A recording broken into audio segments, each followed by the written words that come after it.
Hello, everybody. My name is Gilda Ross. I'm the Glenbard Student and Community Projects Coordinator. I'm delighted that you could be here with us.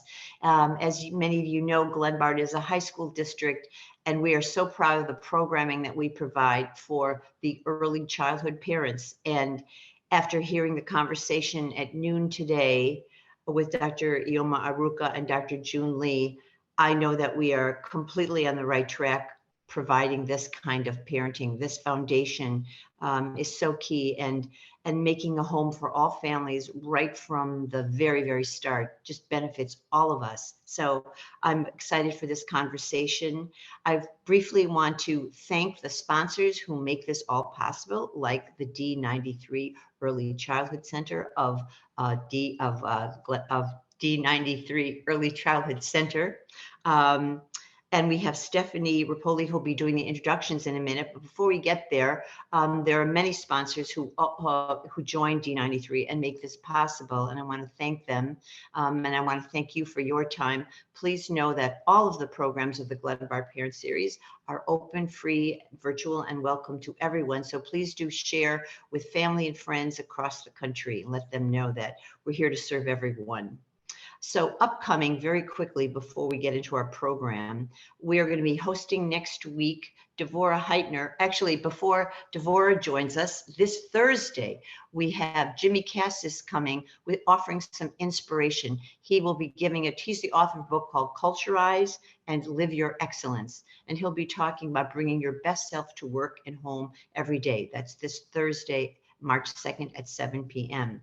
Next week, Devorah Heitner will be with us talking about her new book, Growing Up Public, helping kids navigate online privacy and reputation. That'll be Tuesday, March 7th at noon at 7 p.m.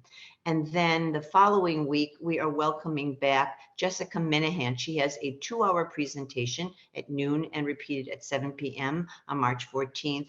Practical strategies for reducing anxiety and challenging behavior. It's a very important talk, and I hope you'll join us for that. And then finishing out the month, we have a young adult author, Fred Aceves. He'll be talking about his book, The New David Espinosa, and the topics covered in the book are bullying, body image, steroid use. We'll have a psychiatrist at those two conversations at noon and 7 p.m. on March 21st to discuss some of the topics in the book. So jot those down and do come back. Lots to get into tonight, so we'll get going. Stephanie Rapoli is the assistant principal at the District 93 Early Childhood Center. She has the honor of introducing our special speakers. Stephanie, please take it away. Thank you. Iheoma Iruka, PhD, is an author and research professor in the Department of Public Policy at the University of North Carolina at Chapel Hill. She is also a fellow at the Frank Porter Graham Child Development Institute and the founding director of the Equity Research Action Coalition at FPG. Dr. Iruka is engaged in projects and initiatives focused on how evidence-informed policies, systems, and practices in early childhood education can support the optimal development and experiences of children from low-income and ethnic minority households. Dr. Iruka has served on numerous national boards and committees, including the Brady Education Foundation and the National Academies of Sciences, Engineering, and Medicine committees on supporting parents of young children and applying neurobiological, socio-behavioral sciences of prenatal through the early childhood development. A health equity approach newly appointed, Dr. Iruka joins the U.S. Census Bureau National Advisory Council. We are delighted to welcome her to the Glenbard series today. Joining us in this important conversation, we are going to welcome back NPR science correspondent, Dr. Michaeleen Doucleff, who traveled globally with her young daughter and shared her discoveries in her bestseller, Hunter-Gatherer Parent: What Ancient Cultures Can Teach Us About the Lost Art of Raising Happy, Helpful Little Humans. Dr. Iruka And Dr. Michaeleen, please take it away. Thank you so much. I'm so glad to be here. Thank you, Stephanie. They always got to give you all these complicated sentences and names and words, especially when you've had a whole long day. So again, thank you, Stephanie, for that warm introduction. And of course, thank you to Gelda Ross and the whole GPS team for having me join Dr. Michaeleen Doucleff, well renowned author. So very glad to be here. So I guess what the plan is, I'll just do a smidgen of like a quick intro, both about myself a little bit, and also really just a sort of introductory in terms of the kind of things I think about when I think about family engagement, and really how do we sort of think about sort of how do we support families as sort of the critical sort of foundational points for children's healthy development. And so I'll give you a little bit of that. And then obviously Dr. Michaeleen Doucleff will then also join and give her thoughts, and also then we'll engage in a moderated conversation. So just to start, again, Iheoma Iruka here, and my pronouns are she, her, hers. And I think it's important that you understand who I am. So as you hear my words and my remarks, and also as I engage in conversation with Michaeleen, I also want you to know from whence I come from. So first and foremost, I said African-ish, right? So the whole Blackish, I'm kind of African-ish. And that I have life between both North America and the continent of Africa. So I'm a first generation, meaning that I'm a US born, my parents are Nigerian, and I was born in Texas. And I actually spent some time in Nigeria between the ages of 3 and 7. So my first years of schooling actually happened in a whole nother country. And so when we came back here, I should have been classified a dual language learner, but I really wasn't. Like, they were like, oh, just go ahead to the next grade. And I'm one of 7 girls. My parents tried for a boy, was not successful. So my parents had lost 4 boys either before or right after birth. So I'm the second oldest of 7 girls. And the reason I say I'm kind of Africanish or really Blackish is because, right, I'm part of the African diaspora, which is a growing sort of part of America, right? Is that you have a lot of diverse people, whether from Latin America, whether from Asia, Europe, etc., but also Africa as well. And so I'm part of the African diaspora, as we talk about, that's a growing part of sort of the Black community here in the country. It has been growing really, in the census proved that the 2020 census showed that it's one of the fastest growing groups within the sort of the Black diaspora in the US. And then I also sort of say that I'm poor-ish, right? Which really means in this way that yes, when we returned back to the US, we returned back to Boston. And when we returned, we were pretty much house surfing. That's the best word I could use, right? We stayed with sort of not biological relatives, but we stayed with kin folks, right? So those that are family but are not biologically or blood related, blood relatives. And so really, for many years, my mother worked 3 jobs. We lived on welfare and those sort of things. We lived in a low income, low wealth area in Boston, not far from the projects. So we lived in a poorish kind of way. But I say poorish really in this way to mean that for families who may be economically poor, right, meaning that their families are living below the poverty level, and right now in the U.S. it's about $24,000 for a family of 4, and I'm pretty sure we're way below that because we qualify for all kinds of stuff. Is that even though we were poor economically and maybe even materially, I would say that there was a lot, right? My mother had an ability to really, foster, reading in our household. Like we got books, right? Because if nothing else, books were free, and we got a lot of that. And so she was able to foster conversations, critical thinking. She was able to barter, whether it's bartering how to sort of have somebody watch us as kids, how to barter sort of knowledge about U.S. educational system with other people who may not know. So I would say that while we may have, economic material hardships, there were other kinds of assets that I think my mother brought along that really helped to also foster our own development above and beyond our economic sort of destitute. And so I would say that we had a lot of other kinds of assets that oftentimes are not called or cultivated, including having high expectations, right? So I knew before I think I could read that I was going to go to college and beyond that, right? Again, it wasn't forced upon me, but I just knew that, right? So I just knew I was going to go through high school, a speed bump, go to college, a speed bump, and obviously matriculate into a terminal degree like a PhD. So that's why I say poor-ish, because my may be materially poor, but there's so many other high expectations and wealth that my family and my community was given to me. And so that's why I say African-ish. And so without boring you with all of that, I set that up to also say that I'm also a mother of two young children, a boy who's 6 and a girl who's 9. And so for me, I'm always thinking about from the lens of a parent, right? How am I going to prepare them for their future, particularly in this context that we live in America as two Black kids, right? How am I going to prepare them to really continue to thrive, to have joy, to love themselves, love their Blackness, love their culture, love other people, and embrace the richness of diversity around them, but also be able to speak to injustices and be comfortable fighting for others who may not fight for them, right? So to me, that's the part that I feel like I'm trying to play in their lives with the work that I do, but also in my own everyday life.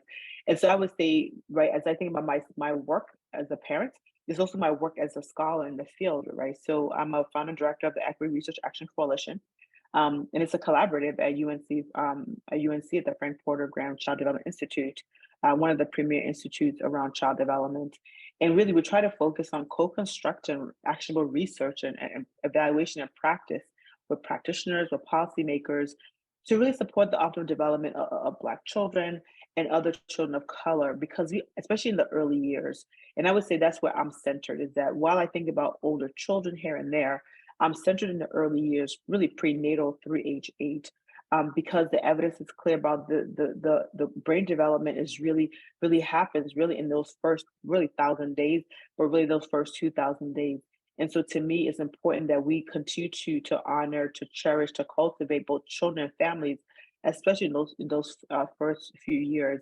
And so my work really centers during that age period, but we also try to center our work around what I call anti-racism and cultural wealth, which is this idea that for most of us, right, that racism may seem like, oh, this invisible, we don't know what it is. It was 300 years ago, but we understand it's really part of a system that really impacts families' ability to thrive and subsequently their children. And so we try to really center on trying to address systemic inequities, whether in schools, whether in society, whether in programs, but also elevate cultural wealth, right? And when I say cultural wealth, people talk about asset-based, strength-based, all that. I really talk about there's many assets that families have. So I mentioned my own family.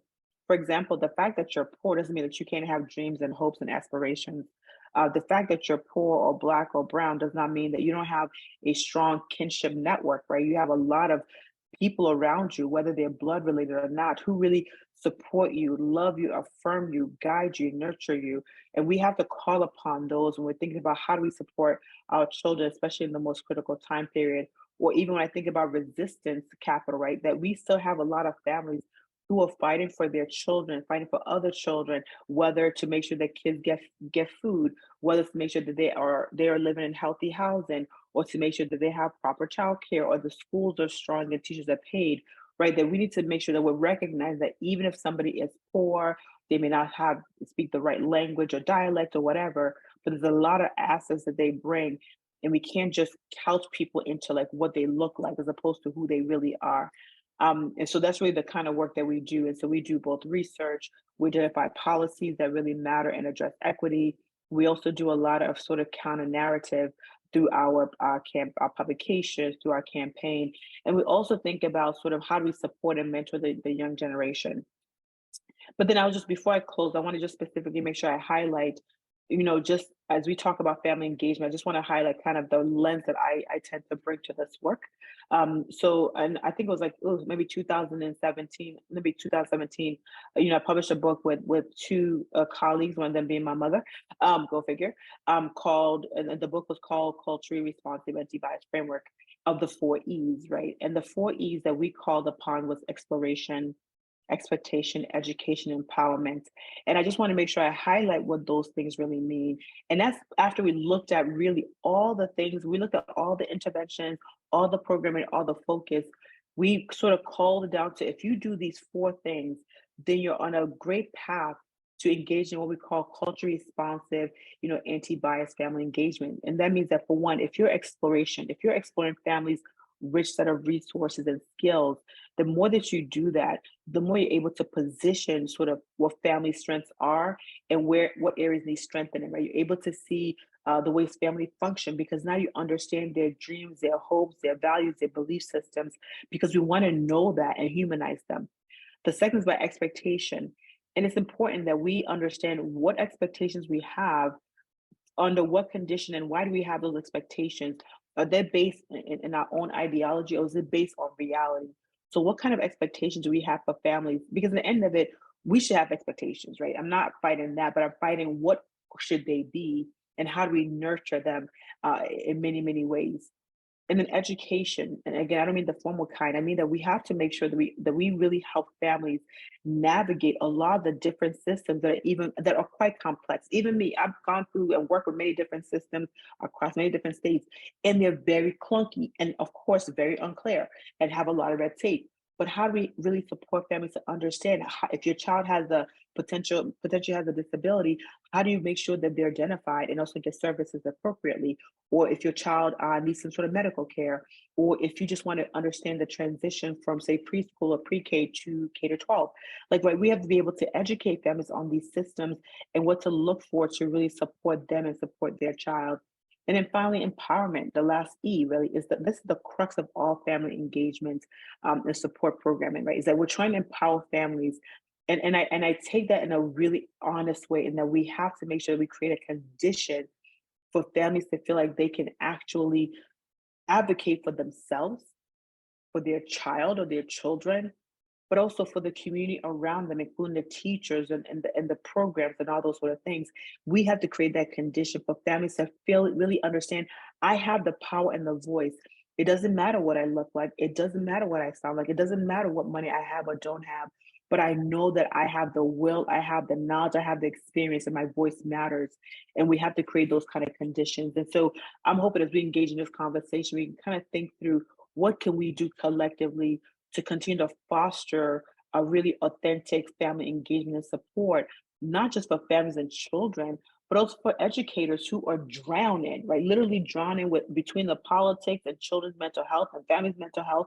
We need to make sure that we're creating what I call really the homeschool partnership bridge, because in the end of it, the more we can kind of nurture family engagement, the stronger our school systems will be and the stronger children will be to really continue to be who they can be for the future of our country. So with that, I will stop talking and pass it over to my co-panelist, Dr. Michaeleen Doucleff.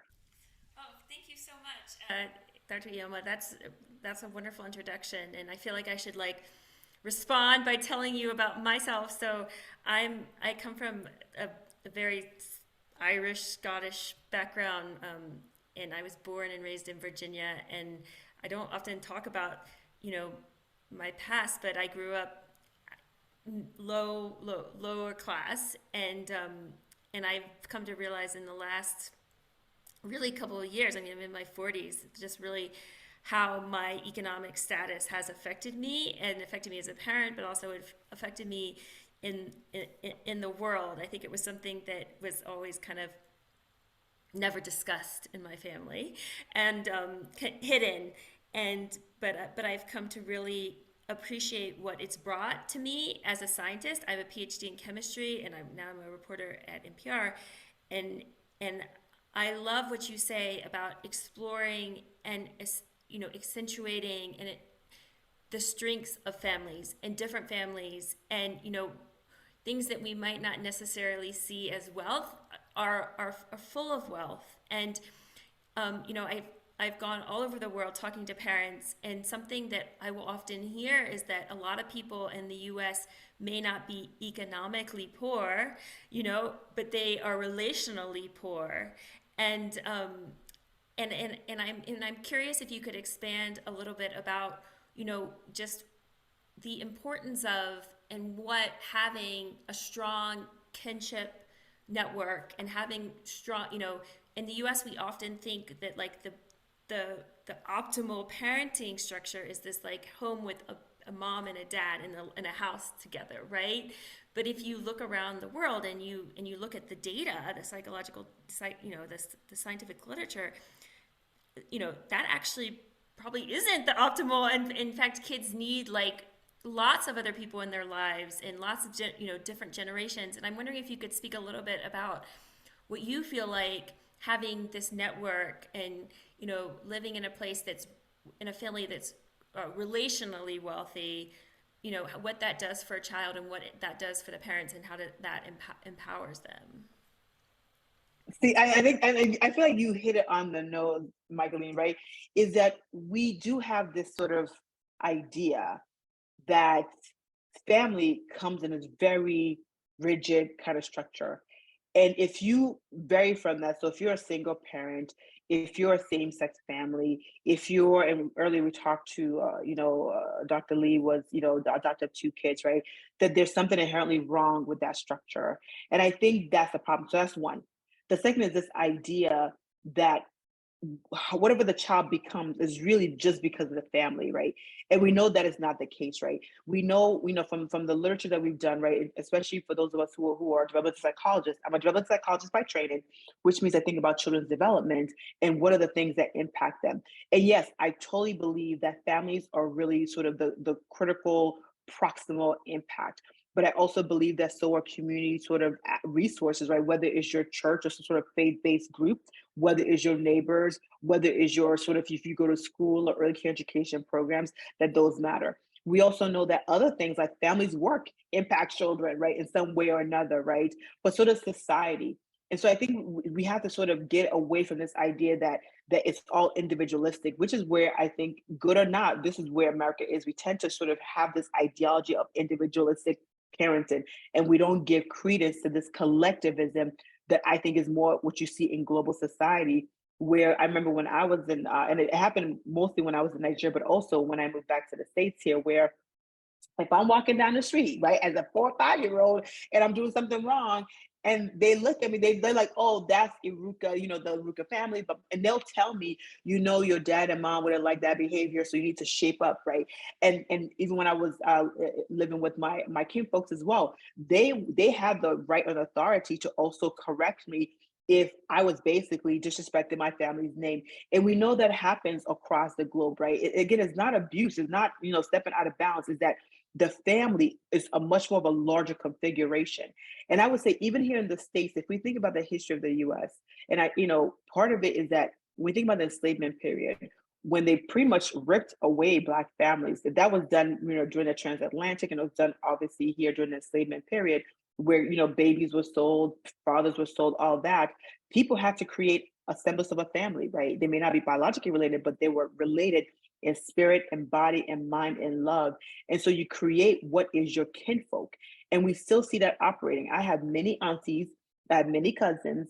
We have no blood relations, at least that I know of, but they really are just as important to my well-being, to my affirmation, to my psychological well-being.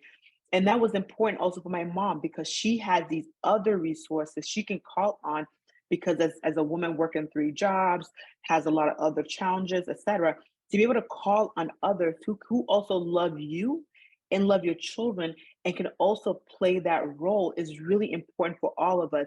And it's important for kids, at least for me, it was important for me to see these other people who love me and affirm me in different ways, gave me different language, gave me different opportunities to make mistakes. And I think we have to recognize that teachers in some ways function that way. Early care education workforce, they function that way, right? They're not the parents who do all the day-to-day, but imagine they see the kids for 8 to 10 hours a day. And so they're really part of that larger village that I think is really important, that we think about how the rest of the world operates. And that's why in the end of it, you could be economically poor, but there's so much richness. And I loved your question, Michaeleen, around the idea of relationship deficit. That's the problem. We're so focused on how do I just focus on my small family unit and not focus on the collective good. If we don't focus on a collective good, then you could be okay. But if your neighbor down the street is not okay, how are we actually fostering as a society? Because now we're all sort of individuals and hoping and praying that the other individual does better. But if we were collective in the ways that we function, in some ways the way that we parent, right? We know in some communities, people actually breastfeed other kids.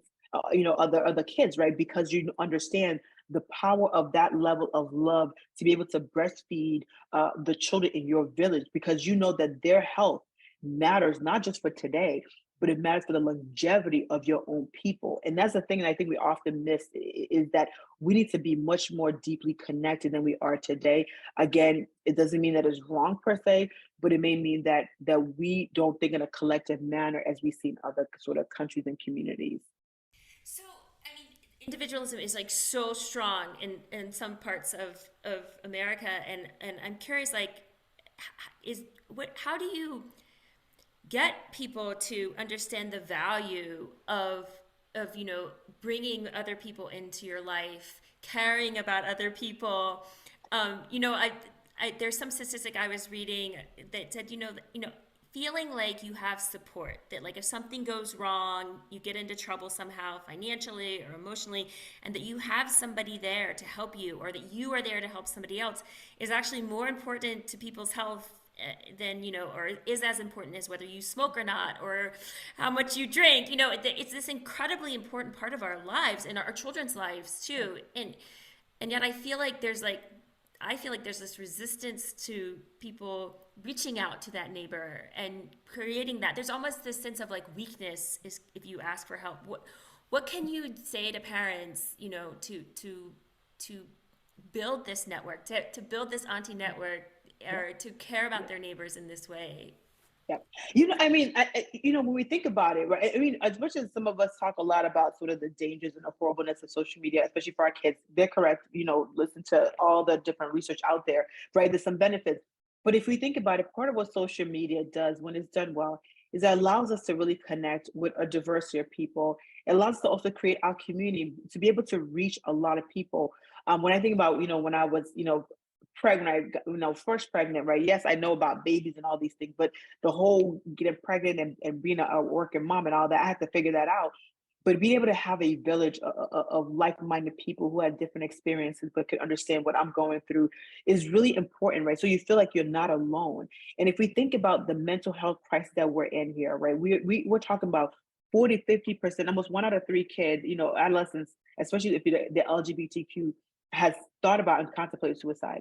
Right. So we have to understand that we are in a grave danger, right, when it comes to not being able to feel that we can connect with somebody, right? And it's important that we have potential other people. If you only have 1 or 2 people, that's great. At least you have 1 or 2 people.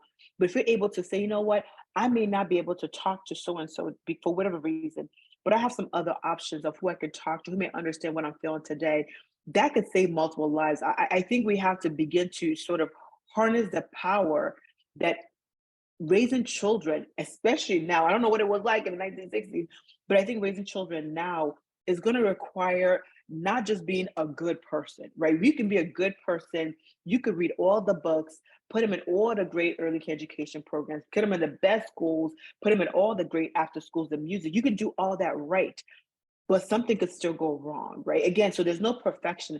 And I think the more that we're able to really harness sort of the power of our collective knowledge, our collective experiences, but also be able to connect our kids also to those networks so they know that, you know what, you're unique in your own way. You're not perfect. You're not this, you don't have to fit into this mold. The more that our kids can see the diversity of people and see the diversity of networks, the more they don't have to feel that if they don't fit in, then they must check out. I think we have to really, begin to press the importance of parents also not feeling isolated, right? Whether it's parents or other adults. Right now, we are seeing, at least in some of the work that we're doing, parents of young children, that you can see that a lot of them have been feeling quite a bit of stress, like high level in terms of anxiety, in terms of depression. They're not going to the regular things they used to go to. That actually has an impact, not just on the parents and the family system, but also on children. So I think it's important that we sort of say it's okay to not be okay, right? There's a whole thing, but it's okay to not be okay, but it's also okay to reach out and say, you know what, I'm here for you. But we do think of that as weakness. But the more that we say it's courageous to be vulnerable in your space, to be able to share, right? That's why therapy, I think in many ways, especially telehealth, has actually seen an increase, both amongst adults, particularly adults of minoritized populations, but also with children, right? Because we can now access it much more easily. People don't have to sort of go through that whole rigmarole of getting a car and going to sit on the couch. But I think the point I'm trying to make is that we have to sort of make it okay, and that is not weak when you're sort of being vulnerable in how you're feeling, either stressed, anxious, unclear, unsure. Being a parent, especially today, with social media, with all the things happen in this country, is not easy. And we have to talk about that and actually allow it to be okay. And knowing that, you know what, you may not have all the answers, no matter how many degrees or you have or don't have, we have to say it's okay. And we have to create the community, right? The schools have to be involved in that and not blame parents for something that goes wrong. So I think we have to be collective in both our work between families, between schools, between communities and other officials, by not specifically blaming families, but really saying, you know what, we hear you, we see you, we don't know everything that's wrong. But we also know that there's so much richness in you and your family, and want to be there to support you. I think the more that we create that table, right, we're able to empower families to ask for help as needed, but to also to create that buddy system, right? You can also create sort of a family network, right? You can either say, hey, family, I'm going to sort of have, maybe every Tuesday at 6:30 p.m., we're going to have a little get together, whether in person or virtual, and just create that space so that parents could just begin to just talk and connect and do all that. We've seen that really work miracles, right? Where you could actually just talk to other parents who may be like you and experiencing similar things. We see that just helping to elevate, like really reduce the cortisol level, which is bad for you, right? Cortisol level is bad for you. So the more we can reduce that stress load, it really actually helps families be able to think, process, and then really be able to do even much more amazing things for their children. Yeah, I have to say that after writing my book, I started this kind of auntie network where like I paired up with a couple other families and to share kind of the duties and I have to say it has improved our lives so much because the stress, you're right, like the stress goes down, right? Like if I'm called in or my husband's all called in, there's somebody there, but also like just knowing you have somebody to talk to. I mean, it's really that simple, right? Like knowing you have somebody to talk to. So even text with, right? Even text with, like even that, like I just read, like you're like, oh my god, I had this meltdown. My son is like you're like, hey, they're like, I got you. Let me figure this out. Let's talk to it. That could like that in of itself is simple, but it's quick and effective. Yeah. Yeah, it's amazing, right? Like just not feeling isolated, like you said. And I always tell people like there's other people that feel this way, that feel like that want, that if you're feeling isolated, there's some other mom right nearby feeling that way, and don't feel shy about it. And yeah, feel asking for help and saying, look, I'm not okay, really should be courageous. Being vulnerable is being courageous. I want to ask one more question and then we'll like open it up to everybody. I'm really curious about if you can speak a little bit more about how you teach children to fight for others and take up for others who can't fight for themselves. I think caring about others and growing up caring about others, I think leads to teenagers and adults that then do exactly what we're talking about, right? Then they value and they seek social networks, and so how do you teach children this? How do you empower parents to do this? Yeah, I mean, this is really the collective work of adults across the board, right? Whether it's parents, community parents, our teachers, our educators, all across the board, right? Is that in many ways, children, Ani Rogers, who's at Northwestern, she said this one thing that always stuck with me, which is that children are scientists, right? If you think about every single child that especially people think, 2-year-olds, they're not doing anything. They're just playing with their toys. No, they're really observant. They're really, so that first few years of life, there's a lot of observation happening. And so they're looking at what you do, what you don't do, and how you react. And so it's really important that kids see what you model, right? You can tell kids, oh, don't eat that pie after 7 p.m. or after it goes dark. And then if they see you eating that pie after it goes dark, they're like, I see you. You told me not to eat it after it goes dark, but here you are eating that pie. And so, well, my kids do that. That's just me, right? They'll tell me, you said this, but here's what you're doing, which tells me that they're making connections, right, about certain things. And so I say that to say to your question about how do we sort of have children care? I think we as adults have to show that we care, right? So if kids see you, treating families in a particular way, right? If they see you, when you go to a store, or go to a doctor, and they see how your body changes, how your tone changes, that's actually a message to kids, right? About, oh, when I see certain people, I don't talk to them, I don't say hello, I just turn my back. So there's a lot of ways that we communicate that children pick up on, right? And when people say, oh, children aren't born racist, no, they're not. But what happens is that as adults, we actually give them signals, right? We're giving them signals in either who we come in contact with, who we don't come in contact with. We give them signals in a tone. When they ask about so and so, and you say, "Oh my goodness, we don't talk about that," there's something they to take from that, right? So it's up to us to really show if we want children who are relational, if we want children who care about others, especially those who may not look like them, who may not sound like them, who may not have the same, mobility or disability, et cetera. If we want kids to really, I think, both recognize and appreciate themselves, recognize and appreciate their own other people's diversity, and really just love and honor that, who also recognize unfairness and really also actively, speak about against that. We actually have to do that as adults and then talk to kids about it, right? So we have to be able to actually vocalize. So here's what happened. Me and so, when we're having a disagreement by X, Y, and Z, and here's what I decided to do. Here's what I thought about. Number one, it models sort of language, but also models your thinking about how do you sort of think about the situation? How do you also fight for justice, right? So it's important that we begin to show these things.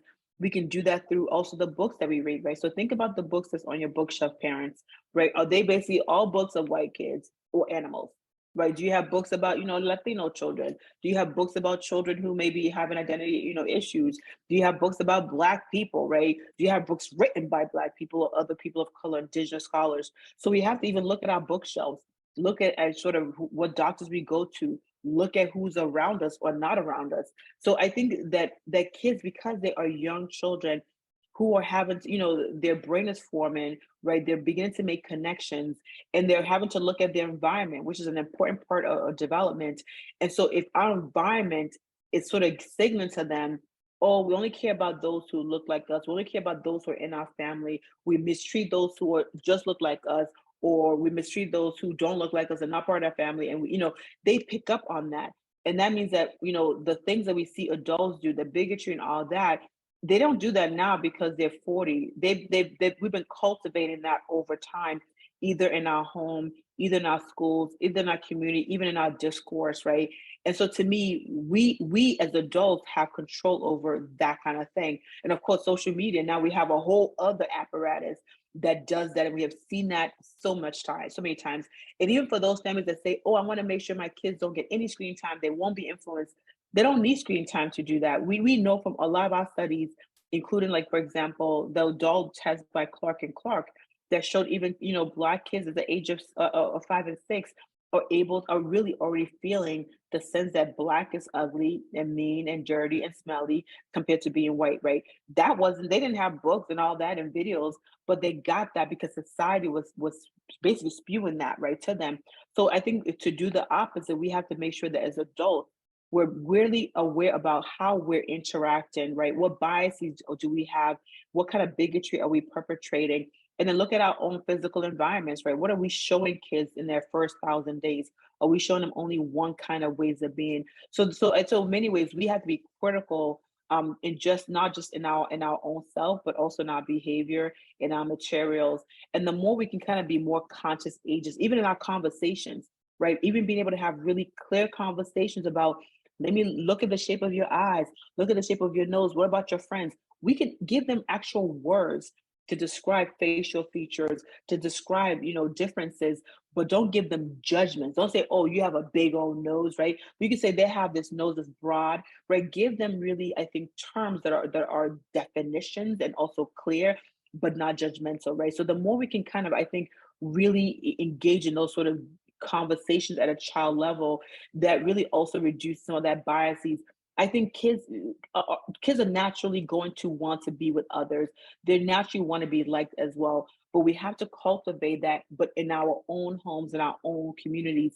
When we don't do that, it won't be surprising if kids begin to display bigotry, which we see as early as the age of 3 and 4. So for me, I would say, let's continue to figure out, how do we as adults do better and show our kids how we are as adults. And then kids, actually, because they're scientists, they're going to model because that's what they do. I think that's so important. It's like, it's not enough to tell a child, to care and to, treat people fairly. You really have to show them, thank you. That was a really day to day. Like, you answer. can't just do it. You can't just do it day. Like, you can't say, I'm gonna do it today, and then Saturday and Sunday, you're like, you just been not the nicest of person, right? So Right. they have to see it and feel it, and it has to be fully who you are, because kids are going to embrace right. They're going to embrace what they see as the normative and normal, and that's why we can't blame kids when they begin to show signs. Like, they're getting that from somebody else, because kids naturally are not going to be bigots, but they do get that from adults that they're around and the images that they're seeing. Yeah, I think so much of the parenting advice in this discussion focuses on what you say to the child, right? And I want to think to myself, like, is it really about what you say, or is it about, who you hug, who you welcome into your home, who who's on your Christmas list, So thank you for that. That was such an informative answer. Is there anything else you want to discuss that I haven't brought up before we open it up to questions? I want to give you a chance. There's always many things I wanted. There's always many things I wanted to get. The one thing I do want to just make sure I sort of flag for us, and I think about this issue a lot. It's really about fathers and males, right? So we use the collective term family engagement or family support or family of that sort. But for many things that we do, whether it's intervention wise or program wise, and even when we did our National Academy's report on parenting matters, we also noticed that a lot of the interventions always included mothers or mother figures. And so I think part of what we also have to think about, right, even as we think about, whether we're a collective or individualistic society, is how much are we also ensuring that we are bringing in fathers or father figure in the ways that we function, right? So, for example, we know in many cultures that fathers are really the critical sort of tie to a lot of children's sort of development. And so how do we, at least here, particularly in our early child programs, how do we make sure that we're creating programs where fathers really feel comfortable sort of entering that space, right? That they feel like, okay, you're going to look me in the eye, not just the mother, right? So how do we create spaces that really, I think, honor fathers? And also remembering that a lot of times we tend to give mothers the benefit and not fathers, right? So how do we make sure that we're creating spaces where fathers could also be heard and seen and also affirmed? Because I think the more we could do that, then we can kind of begin to continue to sort of create a space of inclusivity where oftentimes it's really the mother or the women that are sort of centered and being heard. Again, understandably, of course, I know that part, but I think we also have to recognize that fathers are just as critical. And we know from the evidence that fathers linked to child development is actually different. Like, what fathers provide to children are different. It includes like critical thinking. If fathers are involved, there's stronger critical thinking, there's stronger sort of curiosity, right? So there's different implications when fathers are engaged. But a lot of times our programs tend to kind of either cut fathers off or at least minimize them. And we have to continue to center, at least as much as we can, also center the full family, whether it's grandparent or pseudo parent or community parent, but also center if there's a father or male figure, to make sure that we actually don't ignore them, because we know that that's actually a really important contributor to children's development. Thank you. Yes, the fathers. Thank you. Are there questions from Gilda? I think Gilda might have a question. Yes, I do. I'm so enjoying this conversation between the two of you, and I wonder, and I'd like you each to respond to this too. What surprised you when you began doing this research? Both of you, Michaeleen, in your travels, and Iheoma, you brought, of course, your own cultural background. Was there anything that surprised you when you got in there and started doing the research? Iheoma, you want to go first? You go first. Okay. I mean, for me, the biggest surprise, well, two things, I think. One is that you can go to many different places and see kind of very similar patterns in parenting. There's about 5 things that you see, like no matter where you go, very, very different cultures, and these things like pop out, like, wow, like, and then you see that we've kind of, in America, they're kind of rare. And one of the things that's really, really surprising, and this is one of these elements, is how much autonomy children have at a very young age. And I think for me, I didn't really know what real autonomy is for a child until I started traveling and really paying attention. So I talk about a lot in my book, this idea, an autonomous child, which a lot of psychologists, psychiatrists will say is very important for a child's mental health, to have autonomy. Right. But what that looks like is like a parent basically saying very little to a child and letting the child explore, letting the child choose their path. 4, 5, 6-year-old will go an hour without the parent saying anything to them. The parent is watching, and the parent is being sure the child is safe and changing the environment to make sure the child is safe. But the child from a very early age is given the ability to really choose what they do, what at the moment, what they experience, what they say. And I think that in America, a lot of parents have gone way, way overboard with restricting a child. I think parents will tell you they give the child autonomy. I thought I gave my daughter autonomy, but when I actually saw what it looked like, it was very shocking to me what that actually means in practice. So that was a big surprise for me. Mm-hmm. Mm-hmm. That's such a great one. Actually, that's a great one. I'll just comment real quick, and I'll give you one of mine. And I literally remember, as a kid, when I was in Nigeria, I literally remember my parents would literally drop me off at a real village, like the village for our family would literally just drop me off, like just boop, and then just go somewhere, because the idea is that you're in a village, like they're all going to protect you. They're not going to let something bad happen to you. And really your idea is that you're going to meet people, you're going to enjoy and like just explore the world that is yours to explore. And so for me, of course, I was like, oh my goodness, but that's what they did, right? It was literally normal, right? And I think we see that in certain pockets, right? When you have sort of some of these ethno-cultural, sort of racial sort of enclaves where you literally do see it, is just, they may say, oh, well, that's neglect, which is, again, why you see certain groups of people are viewed as neglectful. I'm like, well, it's not neglect. It's literally, they understand they've created a safe space. You just don't see it the way, because of your particular lens that you're using to look at that. So I was like, yeah, I totally get that.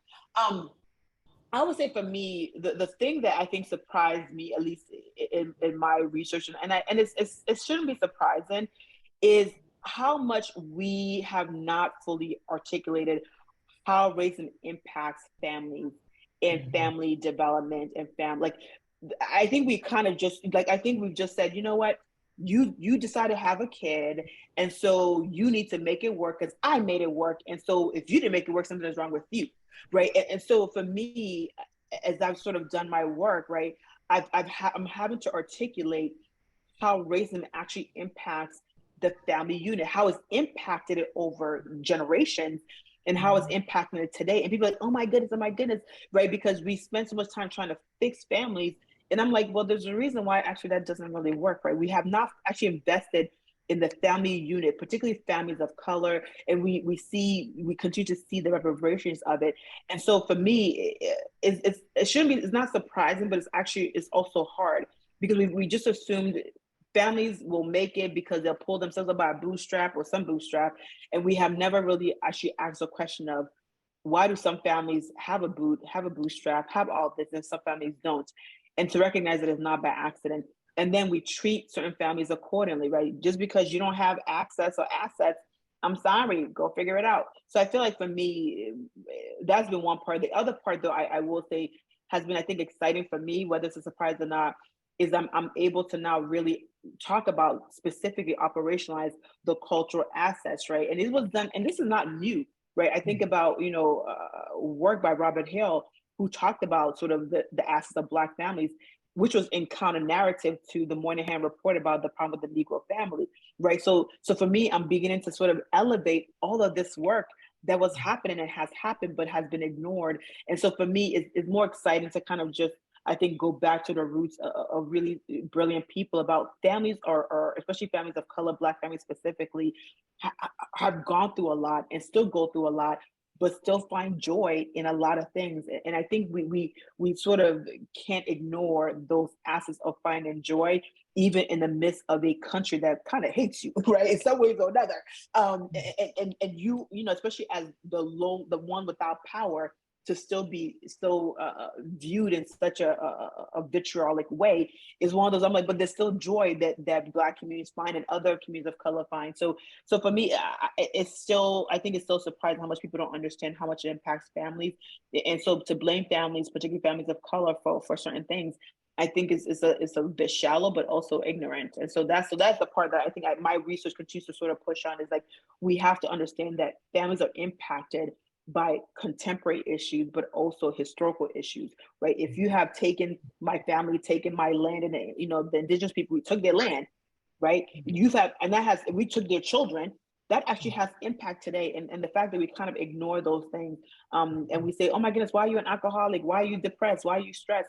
Is that I'm still dealing with all that trauma that we have never fully acknowledged. And so when you see it manifested in different ways, is because we haven't dealt with it, and I think taking responsibility as a country for that. Mm-hmm. Good, thank you for that. Yes. You talked a couple of minutes ago about, I want to hear a lot now about mattering and that autonomy piece. One of the things that also seems to be a very important topic these days is having children talk about their emotions and having the language to discuss their emotions and having someone to share that just be able to express it, find the words. Will you both talk a little bit about language development in your work and how we can enhance that, knowing how important it is? I'll start off, Michaeleen, and then I would just say this, right? This is such an important question, especially in light of teachers are going, like teachers both, and when I say teachers, I mean educators completely across the prenatal through K-12 space. So if you're out there teaching kids, doesn't matter whether you're in a home-based, school-based center, or whatever, that's what I'm talking to here. And they are literally like, we need help, right? You know, whether it's early child infant mental health consultants, whether it's, I just need help, right? Because obviously kids are manifesting all the different things they've been under, right? And their families have been under, and the community has been under, and the country has been under, the global society, right? So kids are showing a lot of that, because especially if you're a younger child, you're still developing. Literally, your brain is developing, right? So that those synapses are still developing, those neurons are still, all those connections are still trying to be made. And so for kids, the most they have is really their body, right? Like if you think about their body, right? They made their facial expression, right? So they only have certain things that they can fully sort of articulate. But still, though, we do know that we have the ability to help children develop emotion regulation. And we do know that there are different tools and different curricula, whether you use second step, whether you use pyramid model. There's a lot of different sort of, you know, I don't subscribe to one, but there's a lot of different sort of, I would say, curriculum approaches that help adults help children, right? Because what we also see is that adults don't have good emotion regulation or emotional language, right? We're not, because again, going back to Michaeleen's earlier point about relationship, if we have been so focused or not as focused on relationship building, and we don't know how to even manage our own emotions, right? And we see this now, even with following the pandemic, we a lot of adults are still processing their own mental health. And then I discovered, oh my goodness, I didn't process my childhood trauma. I didn't process all the different losses. I just kept on going and working and all that. So we realized that adults also have their own emotional sort of vacuum. And we need to give them the right language to be able to both talk about it and to also process it. And then they have the skill to then be able to help children process it. But we do know certain things that does help are used in books, right? I mean, again, books are probably one of the best tools for many things. Both does it also help build language and vocabulary? Yep. But it also helps kids also say, yeah, remember that book we read? And my son does this, right? When he was younger, he's 6 now, but he used to say, you know, that book that we read, mommy, about so-and-so, and, you know, red pajama, llama red pajama, you know how he felt? I felt that way, right? So being able to expose kids to different sort of literature tools gives them at least something to link into, to say, here's how I'm feeling. And at least that gives the adults, okay, I get it. Now, how do I help to support you? So I think, again, using tools, I think it's helpful. But then I think it's also just having moments where you can talk about emotions, right? Even we know for younger children, showing images of emotion, like the faces. And the more we can say, okay, this is what this face means, right? Here's a book about it, here's a card about it. So kids can at least point to like, here's how I'm feeling, right? How can I make you feel this way? You can do this. So I think we just have to be able to give tools both to the adults to process their own, but also to kids. And we have to give it in a practical, sort of bite-sized way as well. And also to families, right? Again, remember, especially for families that are under a great lot of stress, at least in my space, right? You're so much under stress that you're just trying to survive. Right. When you're trying to survive, worrying about your emotions, almost the last thing, because emotions doesn't, theoretically, people think does not pay the bill. So I must continue to go to work, deal with my kids, blah, blah, blah, blah. And so having to stop and take care of yourself is not high priority. So what we should do is encourage families to take a moment, right? Again, this is where taking a moment to breathe and sort of just and having that village to help protect you is really important, because the more you can actually de-stress, the more you can actually know your own emotions, talk about it. Because I talk to my kids about my emotions. I'm like, you know what, mommy right now is feeling a little stressed right now. I have like a few extra things that I tend to not do, but here's how I'm feeling. And here's what I'm going to do to kind of, relax. I'm going to go outside. I'm going to take a couple of deep breaths. I'm telling them that so they know what I do. Because I want them to think about when you're feeling a certain way when I'm not there, I want you to figure out what works for you, right? So again, we as adults have to talk about our own emotions and actually help kids understand how we think, so that as they proceed with developing their own language, they know how to proceed, right? So again, it's us modeling behavior that they can use to translate and transfer into other settings. Beautiful, beautiful. That's great. I'll just add a little bit. Like, I totally agree that I think parents often say, how do we teach the child this? But at the end of the day, often when the parent transforms and learns it, then the child just comes right along. It can be harder to say, I have to change. But I mean, one of the things that really surprised me was how parents actually practice calm emotions with their child. So it's this idea of I think that neuroscientists are starting to understand that what your brain engages with daily and often, your brain goes to. So the emotions that you choose and value and you use daily are the ones your brain will gravitate towards and grab onto. And so what I've been learning and what I've been doing with my kid is practicing calm, right? Not when we're upset and saying, okay, now let's be calm. We're all screaming at each other, but let's be calm. No, okay, it's a calm afternoon. Let's sit here quietly together outside. Practicing awe. Let's feel awe for this butterfly or for the sky or the clouds, and practicing these calm, joyous emotions, right? That feel good. And then when we're upset, those emotions are easier to access, right? We're flexing that circuitry in our brain. And I have to say, I spent the first 40 years of my life being very angry, not being able to control my own emotions. And then I had a toddler that, couldn't control hers. And I was like, what's wrong with you?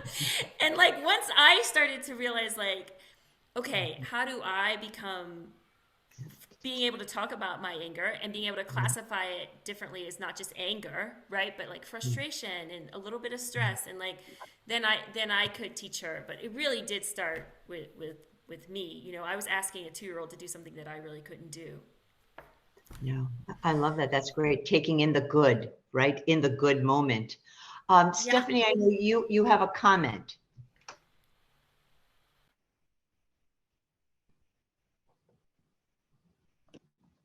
There you are. Sorry, it just took me a minute.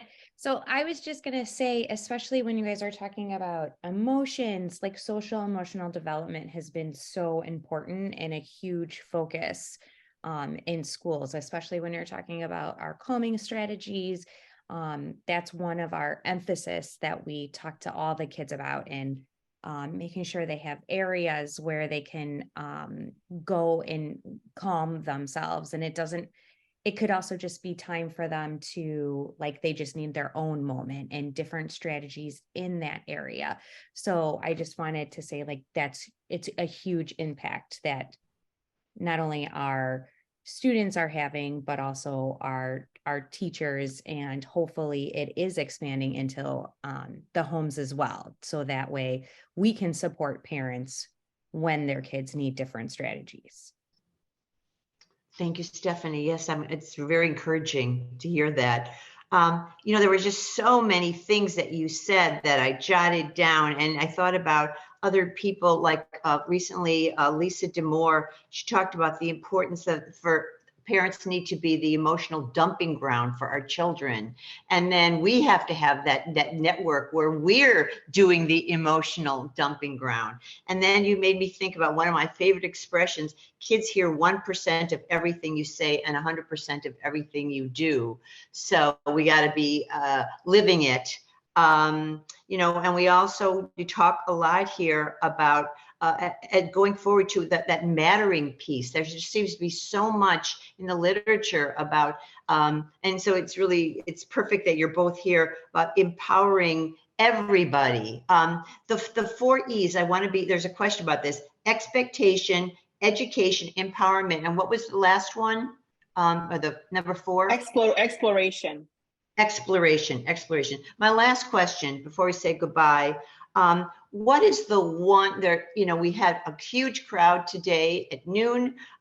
We've got a nice group of people here. I've heard about some viewing parties. What's the one thing, Dr. Iruka, that the parents who weren't in the room today, what do you want them to know? And what's the one thing you want staff people to know about what we talked about today? I would just quickly say is that I want parents to know that they're not alone and to reach out, right? So I think that's important for them to know that you are not alone. And then one thing I want staff to also know is to give yourself grace, and also to sort of create a partnership between you and families as much as you can.